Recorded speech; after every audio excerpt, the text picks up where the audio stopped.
Kia ora, Olivia. Thank you for inviting us today to Te Auaha. It's really lovely to be here. I do love this building. So let's talk about who's inside the building. I know that there's Whitireia and Welltech. Do you want to tell us about that and if there's any other tenants? Yeah, sure. Kia ora, Suzanne. It's lovely to have you here at Te Auaha Gallery. So we, as you say, we are a creative campus for Whitireia and Welltech, a educational institution. So we have a whole lot of programs here that bring together all the creative programs. So we have everything from music to dance, musical theatre. We have design. Yeah, visual arts. We have visual arts and digital media, and we have writing and publishing. Film production, yeah, hair, costume? beauty, not costume, not but makeup artistry, hair and beauty. And of course being right on the corner of Cuba and Dixon Streets, it's just the perfect spot to be, right in the heart of the creative part of Wellington, really. The students must love it. And so you've got quite a lot of space in here as well, like you've got the gallery, which we're sitting in at the moment, but do you have other public spaces that people come to? We do, absolutely. So as well as the gallery, we have two theatres. Up on level 1 we have two theatres and a cinema and a bar area, which not only house all the productions for our student programs and stage and screen and performing arts and things, but also we have a program of events from the wider community, the arts community, of everything from film festival to comedy festival, fringe festival. We've had lots. I've been to I came to the Fringe launch and something for the opera as well. Yes, yeah. Good night. Oh, good. And then so if we talk about the gallery that you have here, it is a public gallery, but how do you choose your artists? Sure. So I suppose we're a bit different to any other gallery in Wellington, really, in that I think our primary purpose is to add value to the student experience here. So for our students that are studying at Te Auaha, and we exhibit the work of our graduating students. So every year at the end of the year we have two graduation exhibitions, one for our visual arts students and another for our creative technologies students and digital media students. And then of course we want to give them something to aspire to and something to look at that might inspire them on their journey. So here at Te Auaha. So we have a really interesting mix of we like to engage with festivals and things that are happening around Wellington. So we've had World of Wearable Arts, we've had Visa Wellington on a Plate, we've had Dock Edge Film Festival, we've had Photaville Photography Festival. So engaging with those kind of things so that students here can be a part of or see what's going on around the city. So could external artists apply to have a show in the gallery? Yes, absolutely. So first and foremost we accommodate our students and their exhibitions, and then we also provide opportunity for our graduates. So we have at least 2 to 4 graduate exhibitions per year. And then as I said, we fit in a few festivals, and then any space left we take proposals. So we have a gallery governance group which is made up of people that work at Te Auaha that have connection to the arts industry or gallery experience, and then we take proposals and fill any space with bits and pieces. Could potentially an artist find that proposal online somewhere if they wanted to submit? Yes, absolutely. Excellent. Yes, so at teauahaevents.com we have some information about all of our spaces here. Excellent. And images and floor plans and things, and a link to our gallery policy. And yeah, anyone can apply. Oh, that's great. So, yeah, I really love the student shows here. I enjoy coming to them because they're always quite refreshing to see what the new emerging artist is that's coming through, what they're up to. And then what about lockdown? How did that affect Te Auaha and the gallery?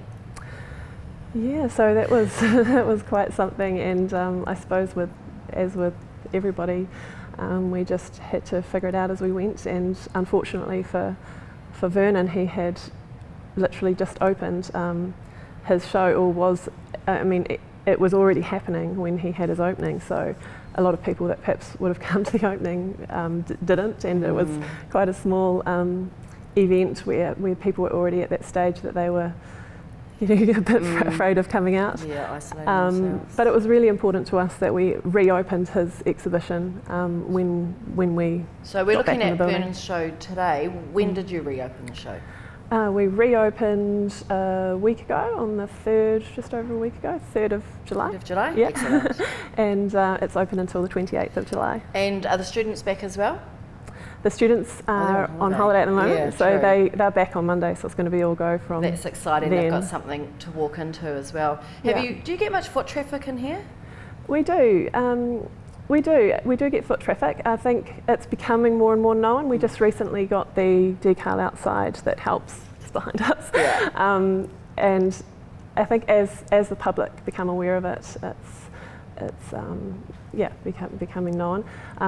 Of course, we have all sorts of industry in and out of the building, and New Zealand Festival are based here as well as we have a whole lot of dance studios and things that we rent out, and then of course with all our shows and productions, we have a lot of people coming in and out of the building. But yeah, really our focus is on, as I said, adding value for the students, and I think it's one of those things that more and more students are engaging with the gallery as the years go by, and they really do get a lot from it. I've built some really great relationships with students who realise the opportunity they can get from it, and then come back when they're graduates. Well, it's an excellent gallery, and it's an absolutely gorgeous building, so it is a really nice opportunity for all those students. Thank you for talking to us today. Oh, you're welcome. Thank you for coming, Suzanne.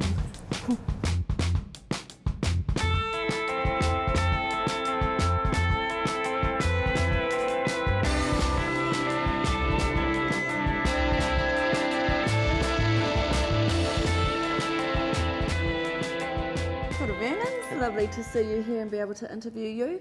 So I was looking at the name of the show and I thought it said gorgeous, but correct me, I'm wrong. No, it's Gewgaws. So do you know what they are? Yeah, they're shiny trinkets, jewellery, but they're kind of jewellery that's doesn't actually mean that much really. So shiny but worthless. So is that what you're saying about your work? That's what I'm saying about a lot of things. Jewellery value. It doesn't.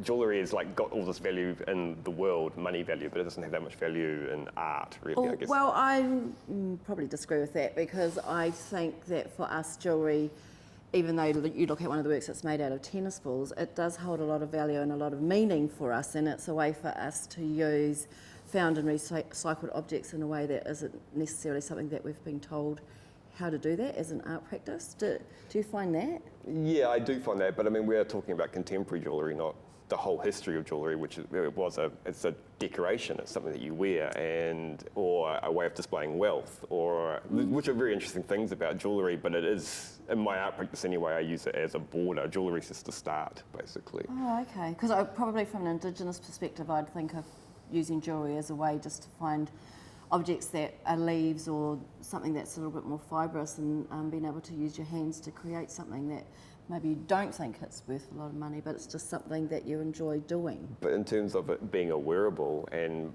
making your own wearables and then putting them on, which is a beautiful thing, but that's not the way in our culture and our corporate culture, our capitalist culture that we all have to live in, jewellery is perceived, is it?